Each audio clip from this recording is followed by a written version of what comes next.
Hello, hello, hello. How are you? Hopefully you're able to hear us. Hopefully we've also been able to figure out our audio issues from the last show that we did. Oh boy, did we not feel like total dum-dums. Okay, anyway, let's go ahead and get this show on the road, shall we? Let's see. What do we got going on? Boundaries. Well, boundaries. Boundaries in your children. So, where do we begin? Well, first off, I am your host, Daniel Stafford, and... Roxanne Stafford. Roxanne Stafford, that's right. My beautiful co-host. Here on the Stafford Voice. I totally forgot to say that earlier. It's been a couple of weeks since it's been a couple of weeks. We've had some stuff going on. And if you're following us over on social media, you've kind of been able to keep up with what's happening. It seems like a lot of things are going on every which way you turn, whether it's happening in our own lives or it's happening in your lives or whatever's happening in the world. I decided to yawn. Yeah, now's not the time to yawn. We're just getting started. I know. So, without further ado, let's first off, let's make sure. Right. There, we've got to make sure that goes away. Okay, that one's gone. Okay. Hopefully they're not going to get the echo from last week. Well, or whatever week hear. that was. Yeah. But the last time there was hear. like, well, they could hear, but it was like doubling the audio because we had two different things that was capturing it, and like a silly guy, I neglected to uncheck a box that needed to be unchecked. Anyway, as we get started, I want to remind you that if you're listening to the podcast or you're watching a replay, we appreciate it very much. And if you would be so kind to leave a review or a like or whatever, also make sure that you're subscribed. If by chance you found this while searching for questions for yourself about boundaries in your children or boundaries in general, at least for this particular series that we're covering. Also, you can find us over on the interwebs, thestaffordvoice.com. That's the best place to keep up with anything and everything. Also, over on the Twitters, at Stafford Voice. The Facebooks, at all you got to do is just search for the Stafford Voice, and you can do the same thing over on the Instagrams. Yeah. Where shall we start? Boundaries. With children. Yes, boundaries and your children. Let's just go ahead and dive in, because this is a huge topic. And to be honest, it took us a while to actually go through this and kind of dissect it, if you will. Yeah, I wasn't expecting... I guess when I thought boundaries in your children, I was thinking like your adult children. So I was like, oh, I'm so excited to read this, make sure that we're doing the right thing. But it basically starts from birth on up to your adult children. And so I was a little... Yeah, I mean... I was taken back, I guess. Well, when I... admittedly, when I jumped in, I was kind of really open-minded. I didn't really know which direction the authors were going to take this particular chapter. I anticipated that they talked about from, birth until adulthood, I guess, if you will. And that's kind of what they did. But... I wasn't even thinking from birth. I don't know. I just assumed it was going to be like teenagers probably up to your adult children. I wasn't thinking very clearly, I guess, about that chapter. Well, I mean, there's a lot of different ways that it could have been taken. Yes. So I'm glad that they did it the way they did. Sorry, just trying to send it. Done. Yeah. Okay. Boundaries in your children. Where do we want to start? Well, I have a question. Okay. And it kind of starts on page 170 if you're following, if you have your own copy 170 of the book. Yeah. Oh, I'm in the next chapter there. Never mind. I had my clip. Why do we do this? Why are boundaries important for children? It helps them be people. Why? No, I'm just asking. It's a legitimate question that I had. Why is setting boundaries for children, especially your own children? Why is it such an important thing? Because it teaches them to be a good person, a good adult, and then they'll be able to say yes or no to things. I guess. I don't know. I feel like I have to come up with an answer just like that. And I'm like, no, this is a huge topic, and I think that it's important to, kind of start at a ground level, if you will. That goes along with what I wrote. I answered my own question on my notes here. I wrote love/family. And we'll kind of get into that, I hope. But there's a quote on page 170. Trying to remember exactly where it's at.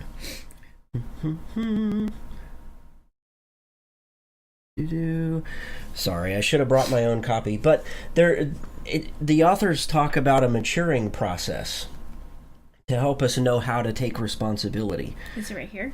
That starts right there? Okay, yeah. Can you read that paragraph?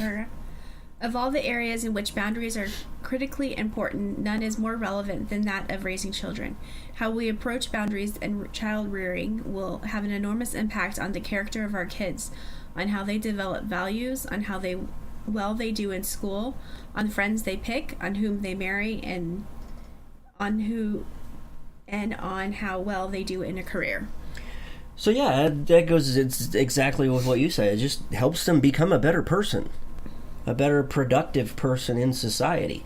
And you don't really think about that as you're parenting a newborn or even a toddler. I don't even think you kind of wrap your head around the idea that this is a human and eventually they get out on their own. I think that's way later on in life that happens.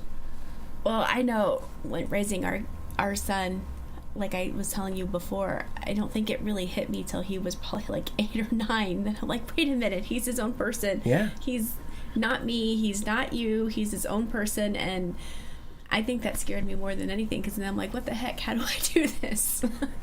And so, you know what, that can keep a lot of people, I think it can I think it can put a lot of people, it can hamper people's progress in pushing their children and getting them to grow and mature and to be that autonomous person that they need to be. And the idea of autonomy was brought up in the book, and admittedly, I kind of took that a little strangely. I was a little taken off guard by that. I'm thinking, okay, well, there's a 5-year-old. How autonomous can a 5-year-old be? But there's a long game to this, and that is, you want to teach them the boundary skills at the earliest age possible, because even at the age of 3 or 5 or 18, or even into their adult years, it has a huge impact, and you need to create a level of autonomy in someone's life, because ultimately that's what you're trying to do as a parent. You render yourself useless. Yeah.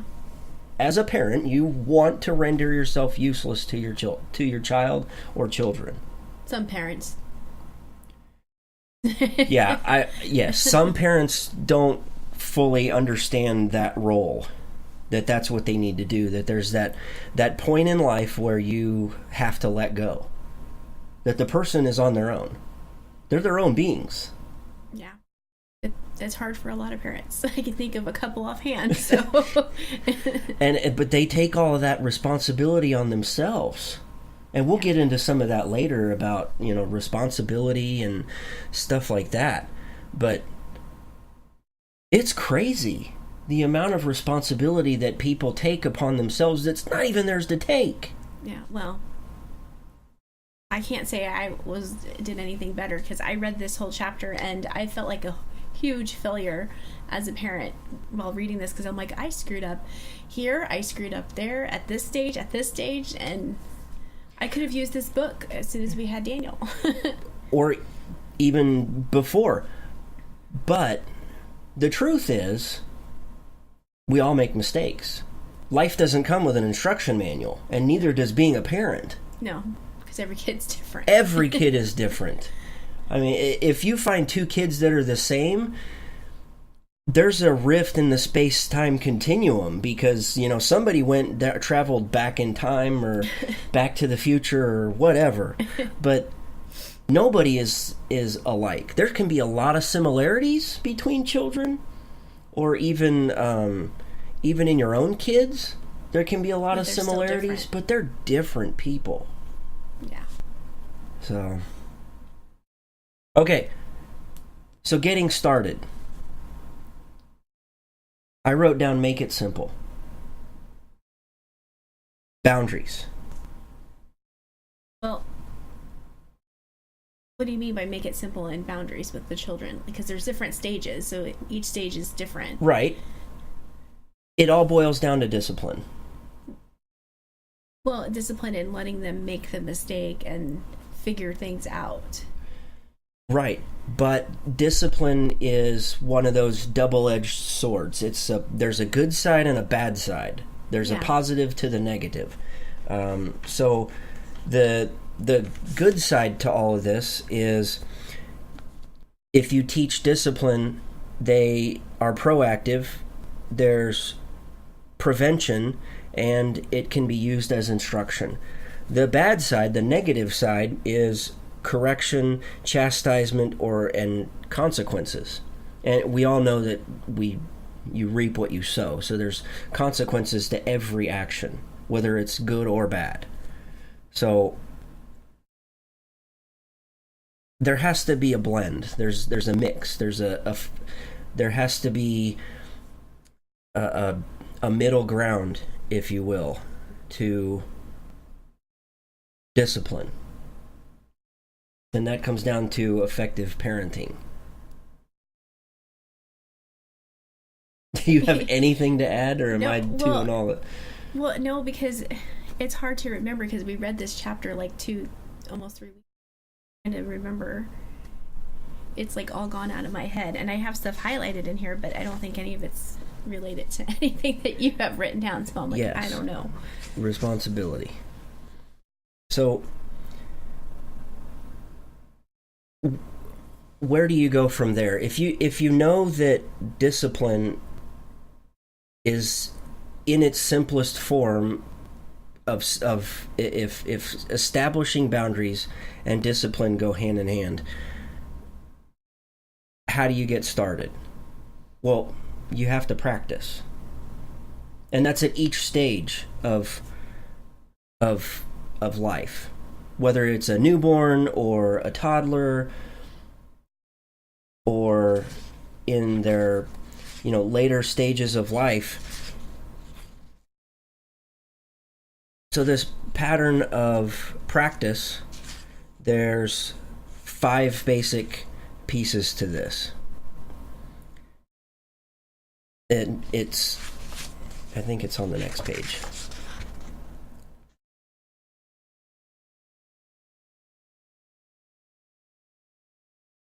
Over here, yeah. Establishing a pattern of practice. And this is a trial and error type thing. One, you get and it's like a circle. It's like the circle of life. You wake up, you do your things, you go to bed. You wake up, you do your things, you go to bed. Well, at some point through those do the things, 1, you get information. 2, you apply the new information. 3, and these are steps 3 and 4 are the most critical in my eyes. And that is, make mistakes. 4 is you learn from these mistakes. And number 5 is like shampoo or conditioner, you rinse and repeat. So it starts all the way back over again. You now that you have new information, you apply it. Then you are allowed to make mistakes. And that's the thing with making mistakes and learning. This illustrates such a big thing, a big problem in society, and that is parents don't want their kids to make mistakes. Nobody wants to make a mistake, right? No, yeah, I say I don't even want to make a mistake, let alone. I mean, there's enough judgment by yourself versus even worrying about judgment from other people of whether you do something right or wrong. I mean, somebody's always going to judge you, even if you do it right. So, when you make mistakes, it's an opportunity to learn something. And this is where those consequences come into play. And parents today don't want their kids to make a mistake.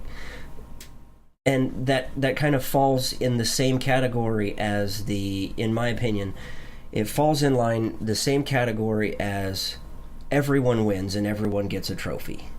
I think that's wrong. It is. There has to be a loser. Not everybody can win. The way you said that made it sound bad. But you're not going to always win at everything. And I mean, we grew up in an era where we didn't get a trophy for just being there. No. And participation trophies are a joke. And I'm okay. Yeah, we turned out okay. I mean, there's even the generations before us and the generations after us, they'll be fine. But the generations after us are getting those participation trophies. Right. You showed up to practice and now you get a trophy because we won. The funny thing is, later on in life, when they look back, some of these people are realizing how stupid that was. Well, they're going to realize it when they get into the real world, when they get a job, when they go to college. I mean, you can't go to your college class and say, okay, I'm here, I get an A. No. You can't go to your job and say, okay, I'm here, and not do anything. Then they're going to unfortunately, that's how a lot of businesses operate. Well, some, but there are going to be businesses that are going to be like, you're not contributing, so see ya. Well, but then you fill the courts with stupid lawsuits because, well, so-and-so was mean to me, and I had a bad day. There wasn't a place. Yeah, there was no safe space, which is another joke in and of itself. Whole nother topic. But mistakes bring on consequences. And two different types of consequences. And I think... Where are we at? Well, I think we're in here somewhere. I'm lost. We're either here or the next page, where they talk about punishment and discipline. Maybe it's on the next page. No, it starts here. Yeah. And it says here, read what your two highlights right there are, explaining the difference. This whole thing here? Yeah, that whole thing and this one down here. It says punishment is a payment for wrongdoing. Legally, it's paying a penalty for breaking the law. Punishment doesn't leave a lot of room for practice, however. It's not a great teacher. Discipline is not a payment of wrong. It's a natural law of God. Our actions reap consequences. And I think on the next page, he goes on to say that, punishment looks rearward. It focuses right. It looks back and it focuses on making a payment for something that was done wrong. Whereas discipline is the opposite. Discipline allows you to look forward. It allows you to look and see what's ahead of you. And not make the same mistake again. Right. So, there's so much to all of this when you really try and break it down and dissect these things. But what it comes down to is children have to be allowed to make a mistake. You can't... It's like bicycle helmets.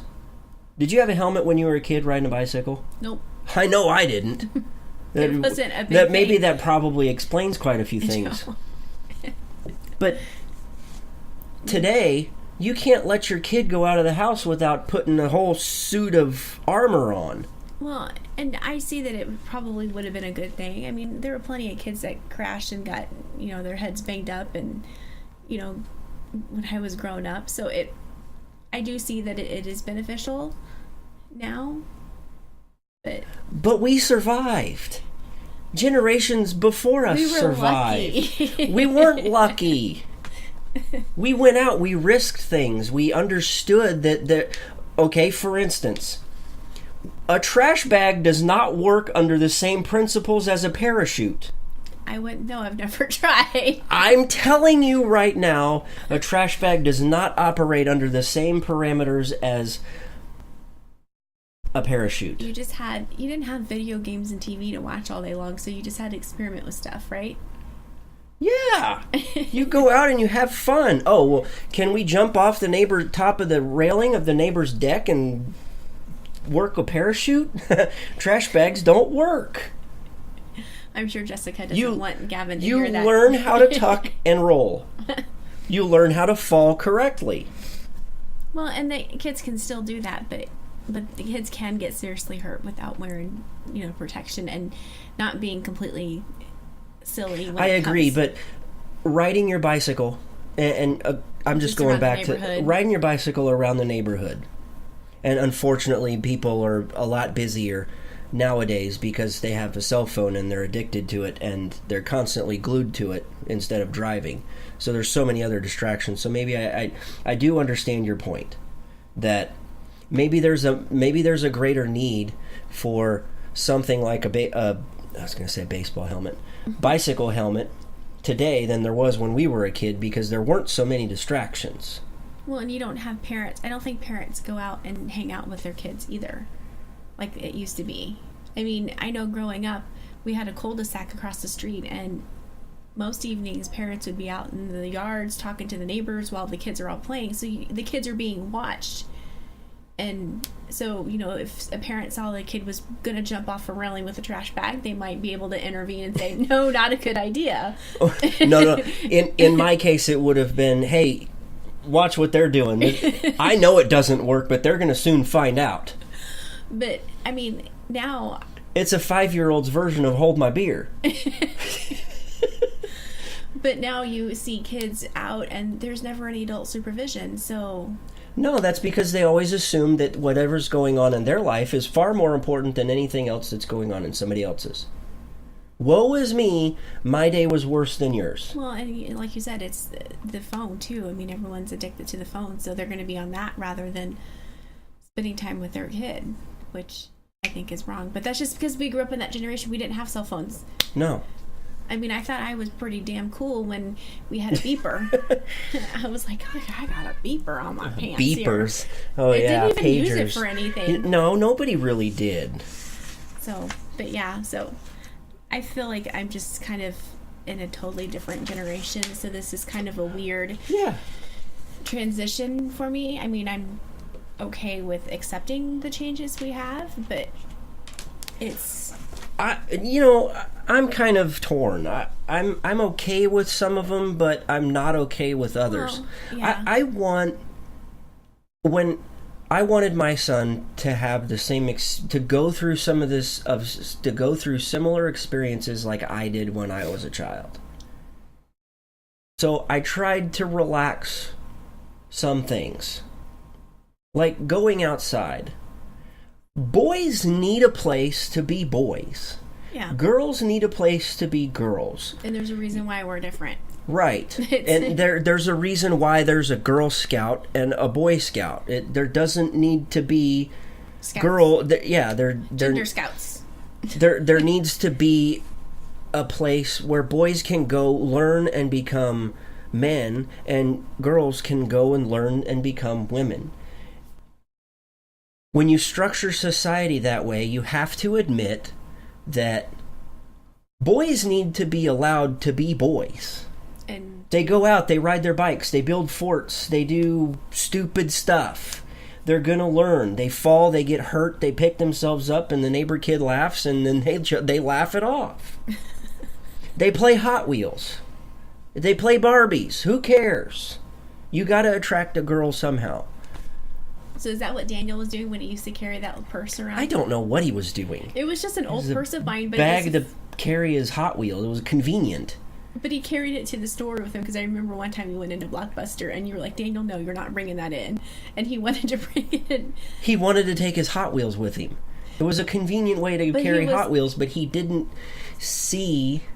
he didn't understand what he was doing. He and it only lasted for like a month, and then he's like, he gave up on the purse. Yeah. But yeah, I thought it was funny. Yeah. And then he had his baby sister stage. Yeah, You were in Korea when that happened, so your parents had bought him a Cabbage Patch Girl doll, and he took care of that doll, and the name was Baby Sister, and that's the name. Yeah, I don't get it. And he only played with the doll for it was like a month. It's like he just needed to hold it, feed it, and that's all he did. Well, I think it was probably filling a role while I was gone. It doesn't matter. They understand. Yeah. They get it. But yeah, that was his baby sister stage. And then for next thing you know, the doll just ended up on the floor of the toy room. Yeah. No longer cared for. Nope. And he turned out fine. Yeah. He's not confused about his and gender. But he doesn't leave Gavin laying around. He's a protective father, and I wish people would accept that. Because when he first had Gavin, he was really protective. Yeah. I will never forget when I said I was going to squeeze him, and Daniel's like, no. Yeah, but if you look at societies from hundreds and thousands of years ago, fathers, that's a key component of being a father. You're protective of your property. And I'm not saying that kids are property. I'm saying, but they're ours. We feel entrusted to watch over and protect them. I mean, that's our role as a man, as a male. We are the protectors. We're the providers. But I guess where I get frustrated is I feel like sometimes maybe Daniel doesn't want to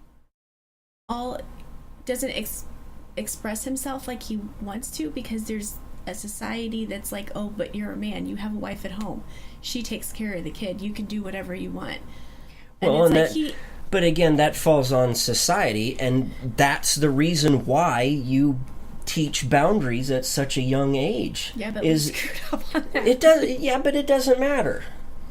They eventually figure it out for themselves.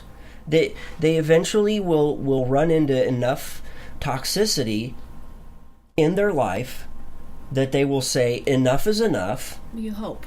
You hope. Otherwise, it's very bad when the enough is on them instead of saying enough on you. Yeah. Which can be very bad for a handful of or more of people. Yeah. But, at every stage, you go through different types of boundaries. Yeah, they had a whole section in this chapter, so if you ever get a chance to read the book, wasn't it this chapter? Yeah.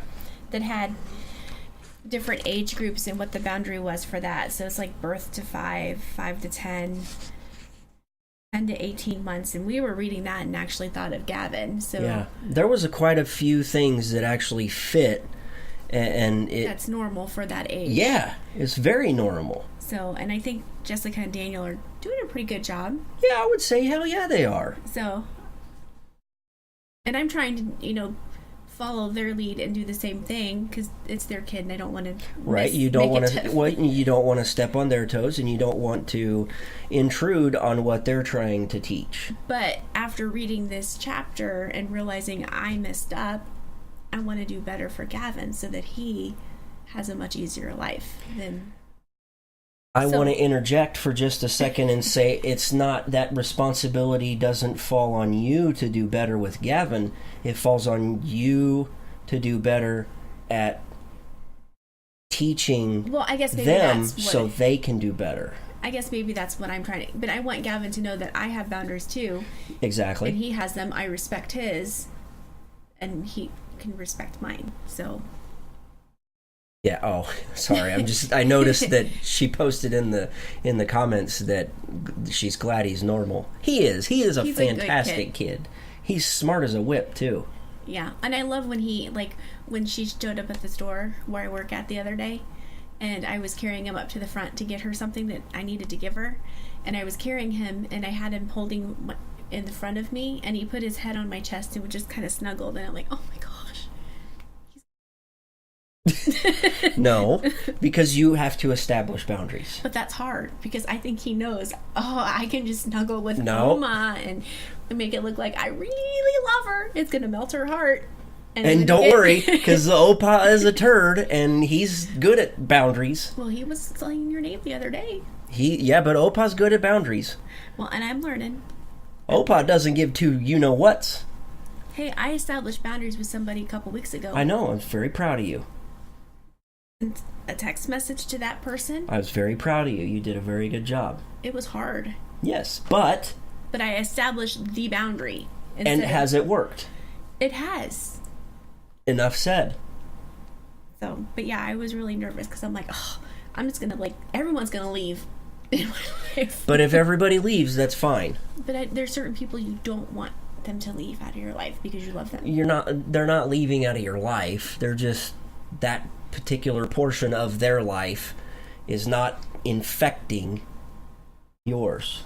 And that's a good word usage, infecting, because it is. It's infectious. Their attitudes and actions become infectious in what you're doing. It's somebody else can be a sourpuss, and I'm this way. I carry my emotions. I mean, people can read me. I carry my emotions on my face. True. Because there's times I'm thinking you're in a good mood or bad mood or whatever, and I'm like, you okay? Sometimes I'm in thought. But the majority of the time, it's easy for, I think, people to read me and realize, okay, he's probably not in a particular place where I want to even bother him. Apparently, I'm really easy to read. Yeah. I hate it. But that comes with 20-some years of knowing each other. Well, no, there's people at work that if I'm just not in a very good mood and just kind of mentally down or stuck in a spot, they will constantly ask if I'm okay, if everything's all right, do I need anything? And I'm like, I'm trying to play it off like it's nothing, but apparently my emotions are just... And then it frustrates me. Then I get mad at myself because I'm like, seriously, why do I have to blush and get red? Well, you are now. Well, because it's frustrating. But it's you taking ownership. And that's a good transition. I take ownership for everything, apparently. You do. You tend to take on more than you need to. I know. That's why I'm here, to help you set boundaries for yourself. Yeah, but you can't follow me around at work all day long and do it. No, but that's why you can just text me and be like, what's up? Bother you. You're not going to bother me. Because you're a busy guy. No. It's not a bother. So where are we at next? We're talking, I think we're like 179 range. And we're talking about taking ownership. So here's a couple of ways to help, if you will.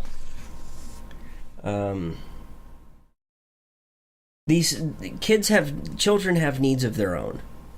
Everybody does, but... Everybody does. But children don't know how to express it sometimes. They're learning how to express their emotions in ways that need to be. You know, flying off the handle, you know, having your 2 or your 3-year-old go haywire, they don't understand. They just know that, okay, well, I'm expressing myself, so I'm going to get some attention. I like, you're talking about that, and it makes me think of the many times when we've been over at Aunt Patty's, and, like, all your cousins are there with their kids. Aunt Patty is really good at, like, when one of the younger kids is throwing a fit or just getting frustrated, she recognizes it right away, and she puts a name to it for that kid. She'll be like, oh, I see that you're really upset because this didn't happen. Right.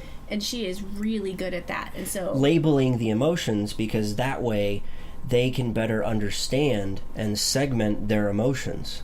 To, okay, well, this is how I feel. I understand that this feeling is called upset. So they can better establish boundaries. Well, and she puts the reason why they're upset. Yeah. And so it's like she's really good at that, but that's her job, though. Well, that's what she does, so. Yeah, that's her job. Plus, she's read, how many books did she said she's read on boundaries? I think it was like 7 or 9 or something like that. She's read a whole bunch, so she's a good source of information to go to. Yeah. So I'm trying to remember that when I'm around Gavin to help him understand, okay, well, you're upset because this happened. Yeah. So this is why you're mad or angry. You have to establish an emotional disconnect, and that sounds harsh when you put it like that, but you have to establish an emotional disconnect. Take for instance, a child is playing and they fall and they hit their face on the floor. I'm gonna cry too. You know instinctively, okay, that probably hurt. So I'm gonna rush over there and be, oh my God, are you okay? Instantly, what happens to that child? They cry. They cry. If you chuckle and you're like, hey, get up. Seriously, come on, let's keep going. Get going. They get up, they brush it off, and they're like, okay, whatever, that's not supposed to really hurt. Now, if I touch the stove and somebody keeps saying hot, and if I touch that, it's going to burn me, that's something worth crying over. But I think if the kid instantly cries from falling without anyone's reaction, then that's when you could go over there and say, okay, I'm so sorry that hurt because you fell. Right, but you have to do it in a calm manner that removes your emotions. I know. We're working on it.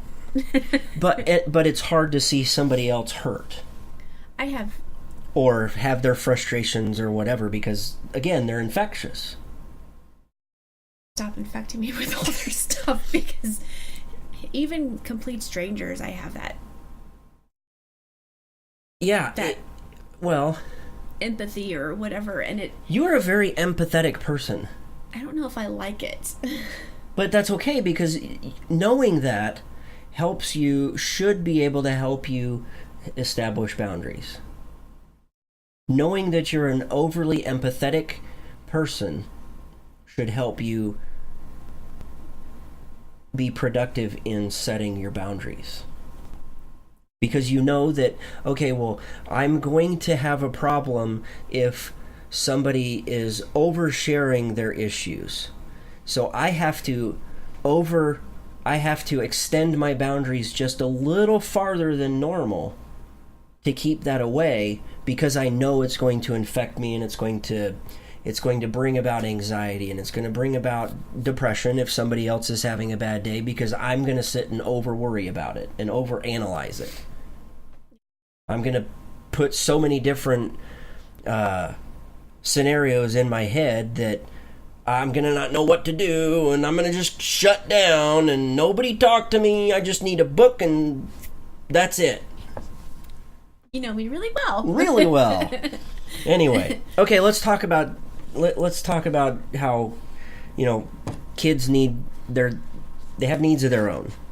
Where's that at? On what page? I don't quite know. Okay. Because apparently my notes really don't coincide with... You come up with your own... I do. ...thoughts and write them differently than what's in here, which is fine. I mean, that's what you're supposed to do in school. You can't write word for word from what's in the book.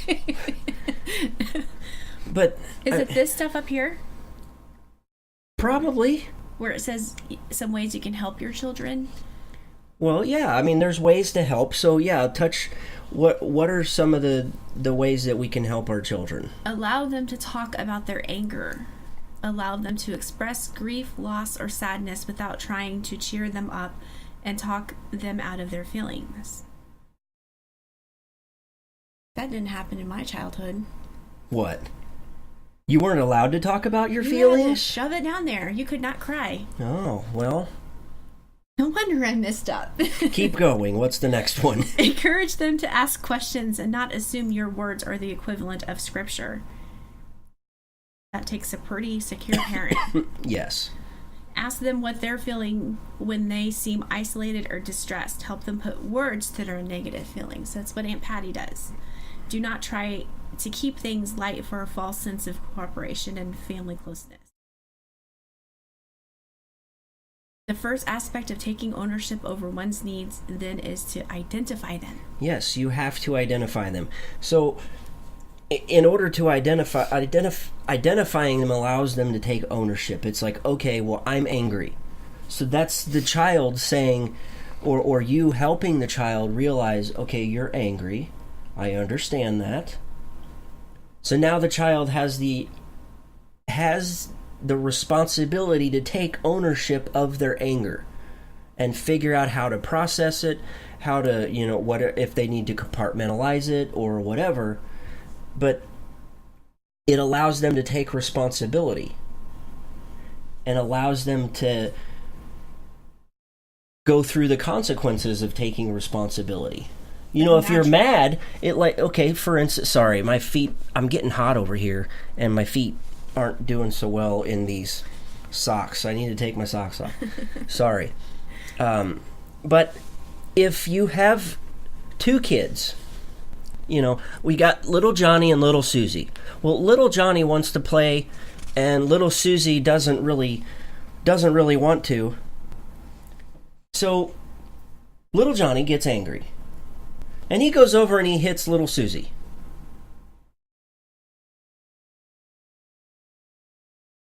If he doesn't, so the consequence of him hitting Susie, his sister Susie, he doesn't really understand until he goes through the action. And the action is, okay, well, I hit little Susie. Little Susie is now crying.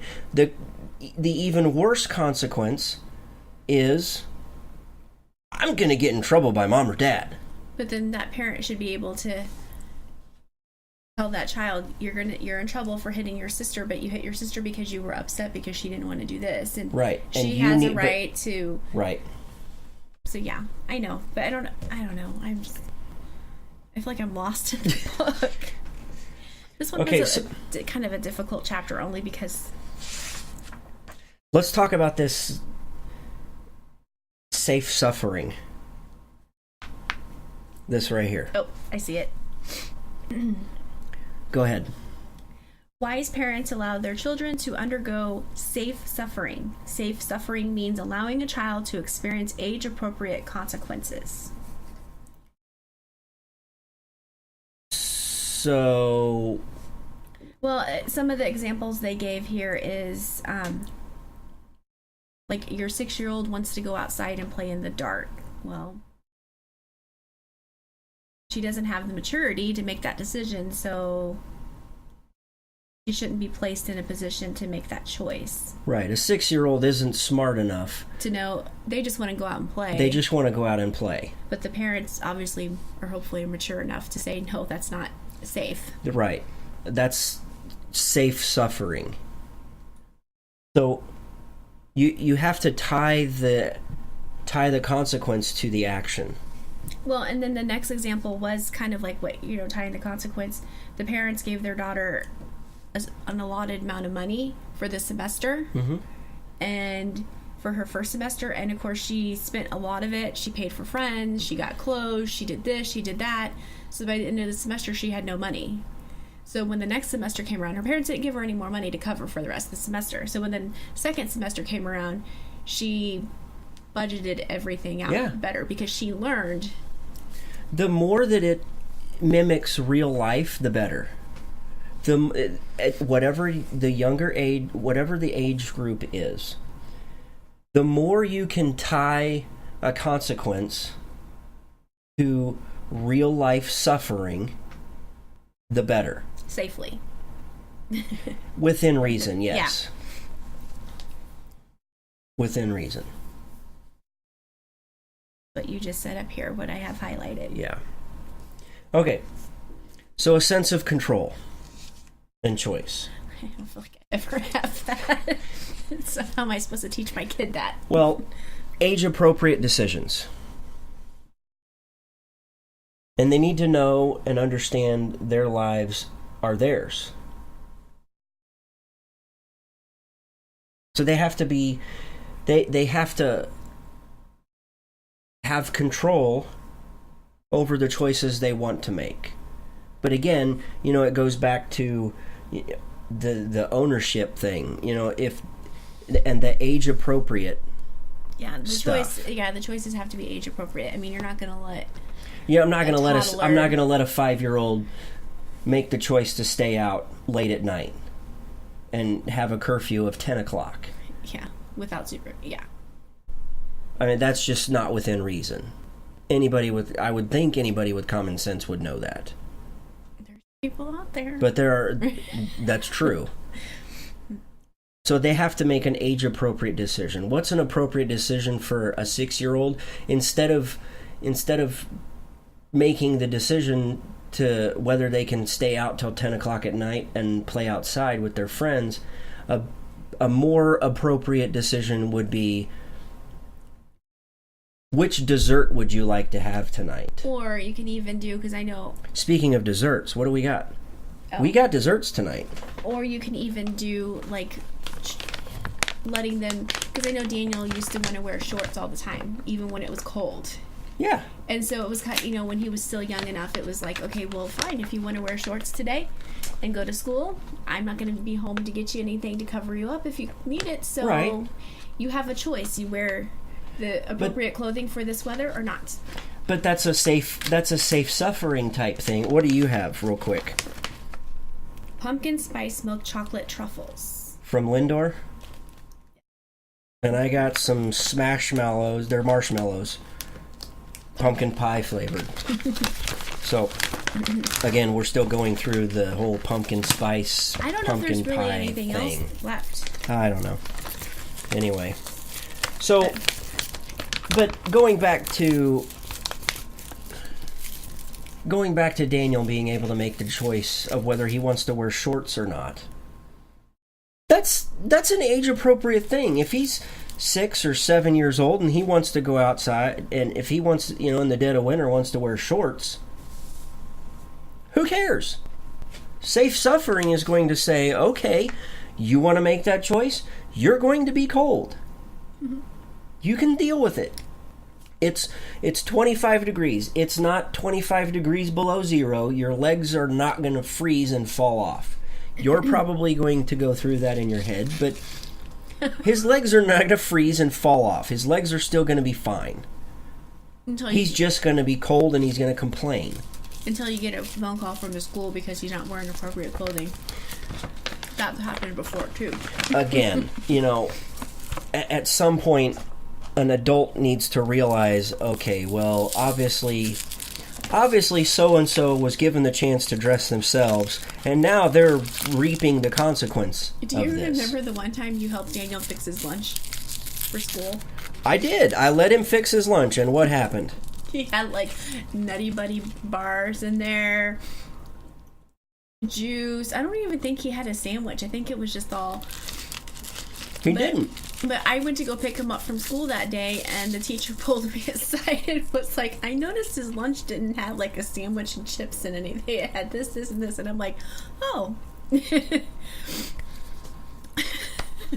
He's still confused about what clothes to wear in the right weather. That's okay. We still love him. I still wear shorts in the wintertime. There's a lot of guys that wear shorts in the wintertime. Yeah. Because I'll see it at work. It's like air conditioning. Should we try them? What'd you think of the chocolate? It wasn't bad. Well, I mean, it didn't really have a pumpkin taste to it. No. Okay. Wow, that's a big one. I'll take that one. That one's more your size. Ew. It smells like pumpkin pie. They do smell like pumpkin. Okay. So, again, having a sense of control and choice, making age-appropriate decisions. So apparently we didn't do that boundary very well with Daniel if he's still confused about the weather. My lesson in letting him wear that didn't work. Yeah, he knows. Okay, another way to help take ownership is having delayed gratification. That sucks. It does. The ability to say no now for something better later. Well, I think my problem is if there's an issue that needs to be solved, I want it solved right this minute. That's just who I feel like life will just move on if I have it solved this minute, when sometimes it's not going to be solved that minute. That it takes a process. Well, but if you do it, they don't go through the process of learning. No, I'm just saying I struggle personally still I know. with it. I don't want to wait for some things. Yeah. Like going on vacation. Nobody wants to wait to go on vacation. You just want to perpetually live on vacation. It's so much more fun that way. A 6-month vacation twice a year. Exactly. I mean, I would take a vacation from vacation just to go to work, because vacation would be that overwhelming at some point. Well, yeah. There's times when I take off work, and like if you're not home and I take time off from work, usually after a day or two, I'm like, I should go back to work, because... Yeah, you get bored. If you don't have enough stimulation around you, you'll get bored. And I can only... you can only sit and read so much. Yeah, I like reading, but there's sometimes it's like, okay, I gotta get up. Yeah, the dishes aren't going to get done themselves. You know how to run the dishwasher, too. Yeah. Anyway, what'd you think of these? Weren't too bad. Of the Smashmallows. We've had the cinnamon churro ones were good. I like the strawberry and cream. The strawberry and cream ones are pretty good. Anyway, if you guys haven't tried... sorry about that. If you haven't tried the Smashmallow marshmallows, they're really good. Mm-hmm. They're a little pricey. They are, bag, but it's kind of like a gourmet version of a marshmallow. So they are pretty good. Okay, so they have to take ownership. They need to have a sense of control, and they need to learn to... They've got to learn how to delay gratification. Because sometimes it's not going to happen right away. Some things are just going to have to... You're not going to get your instant results right away sometimes. Right. And so the next big component of this is to respect others. You want to read the comment? Says our daughter-in-law says, I struggle with that, telling Gavin no when he could get hurt later if he did that when he doesn't understand is so hard when he doesn't understand that he will get hurt if he keeps doing it. I get that. Daniel was that way. We would tell Daniel, if you do this, this is what's going to happen. Especially but they if he still was have to hurt. learn.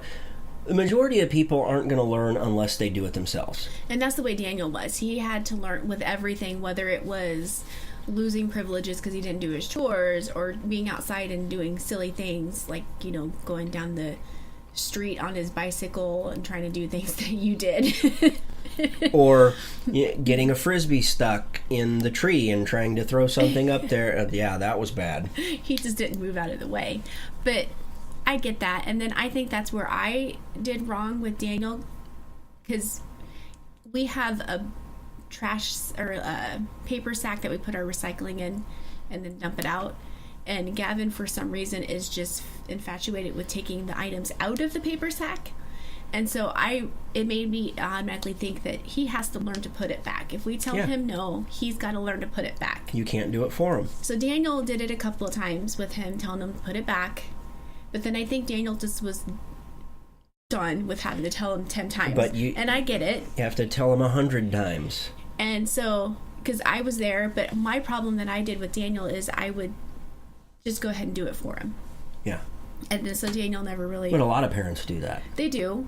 So I was trying to tell Daniel as nice as I could, just as annoying as it is that you're constantly telling him to put it back and trying to make him put it back, which takes longer because then Gavin gets sidetracked and like, oh, well, I want to play with this, and turns around and goes. Mm-hmm. Then you have to redirect him again. Yeah. The squirrel moment. Yeah.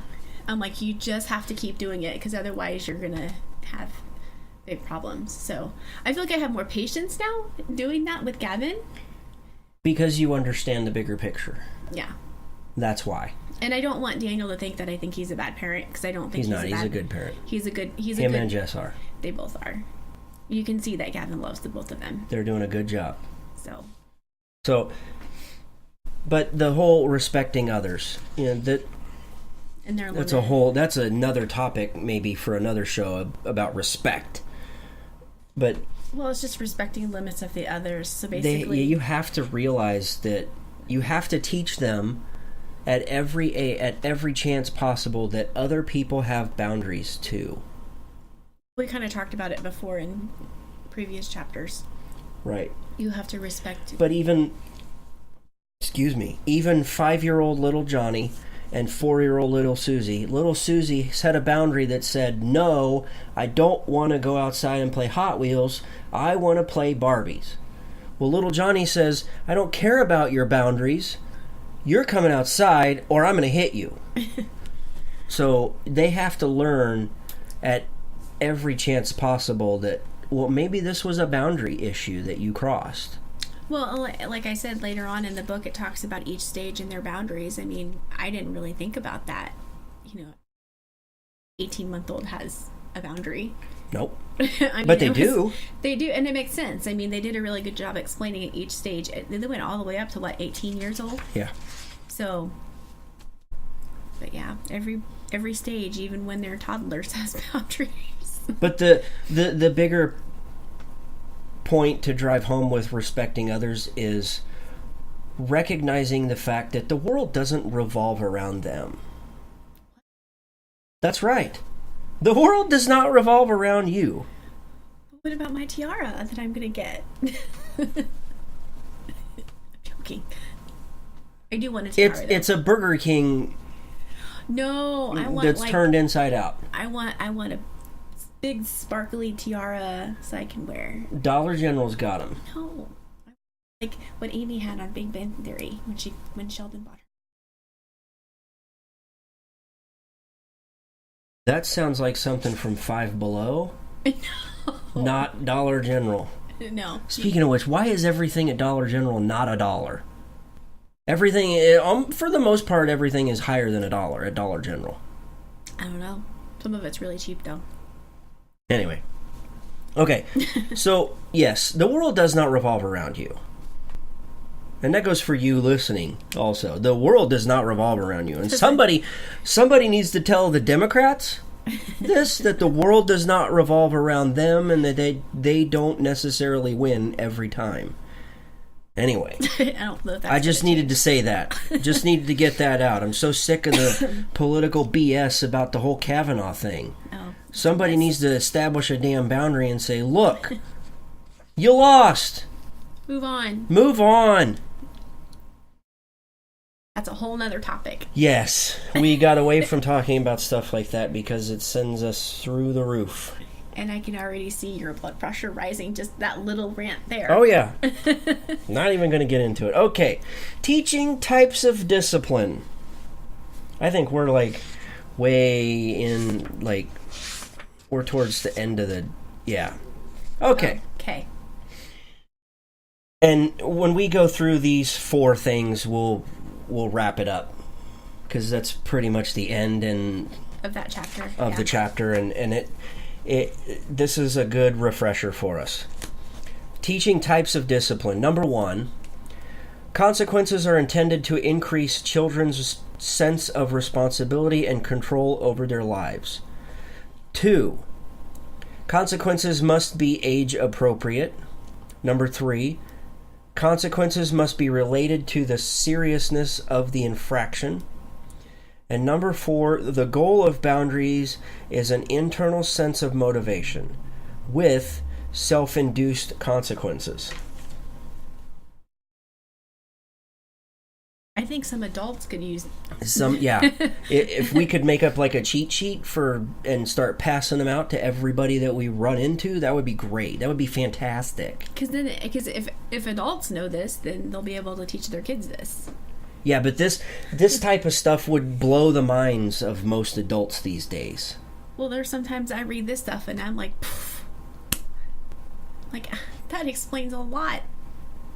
That explains my childhood. But the only thing you can do about that is own it and move on. That's what I'm trying to do. Can't go back and fix it. Nope. And you can't continue to blame people for... You can't. For however you act. Because I know I run across that with other people. They'll be like, well, I don't do this because my parents never did this. Yeah. And it's like, well, you know what? You need to move on. There's a reason why they did what they did. Yep. So if you want to do that, then do it. But stay away from me while you do it.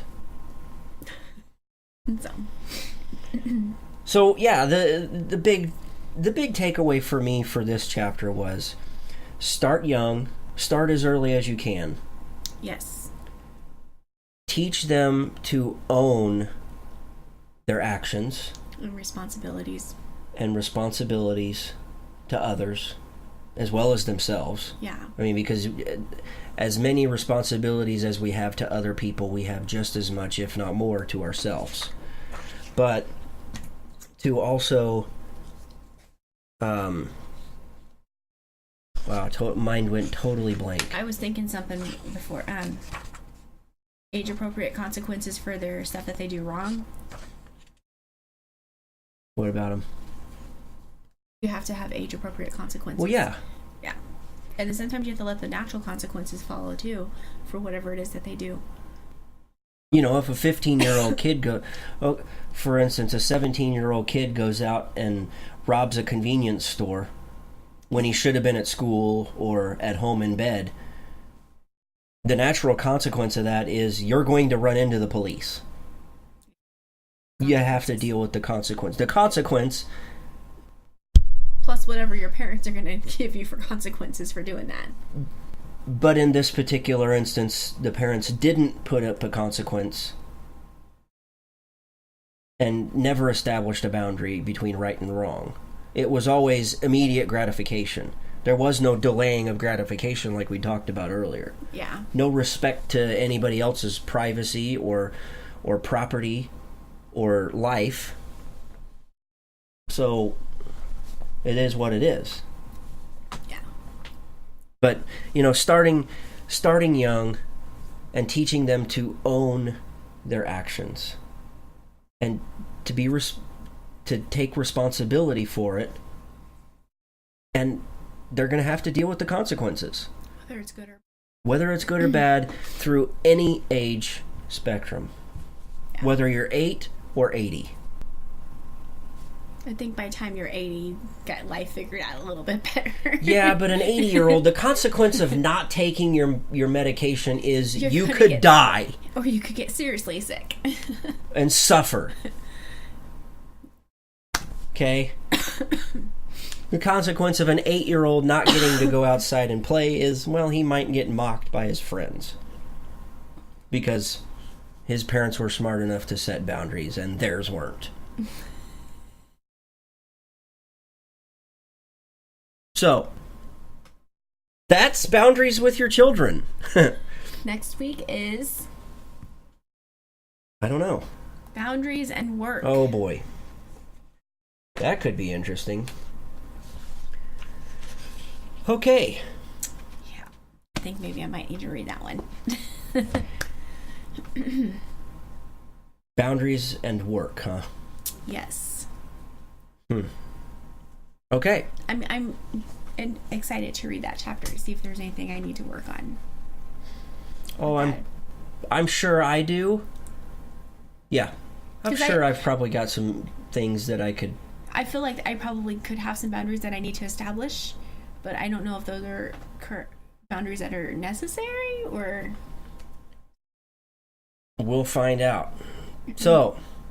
Tune in next time on the installment of The Stafford Voice Talks Boundaries and Work. Okay. Dun, dun, dun, dun. That was kind of weird. All right. So, let's go ahead and wrap this up. That's all we got for this week, right? That's it. And we don't even have any pumpkin stuff for next week yet. We don't. We may not. We might not. Because I can't really find anything that we haven't.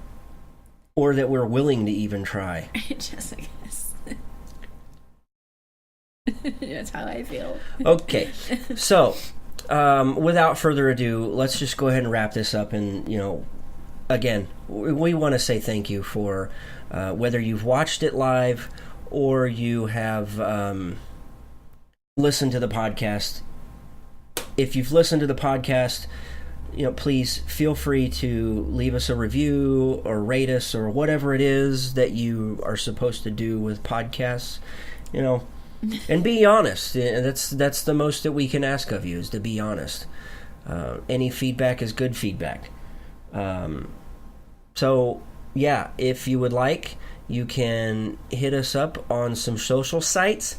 It's like a tongue twister. It is. They're listed on your screen. You can check us out over on the Twitters at Stafford Voice, or on the Facebook or Instagram. All you got to do is just search for the Stafford Voice, and there we will be. Also, if you want to keep your comments a little less public, you can... we'll give you the option to either hit us up in our Discord server. Best way to get to that is to go over to thestaffordvoice.com, and on the right-hand side of the screen, you'll see the little purple Discord link. You can click that, and you'll automatically be invited. It's fun. You can go through the ranks. Or you can email us, thestaffordvoice@gmail.com.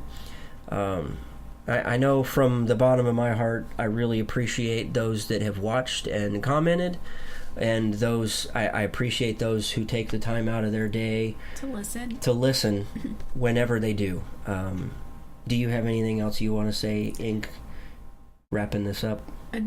Just basically what you said. We thank you for your time and listening to us, and any questions or comments that you have, we'd love to hear. And thank you guys are awesome. Honestly, always. You guys are always awesome. We can't say it enough. We really appreciate you taking your time out, joining us. We'll see you guys next time. Thanks, and God bless.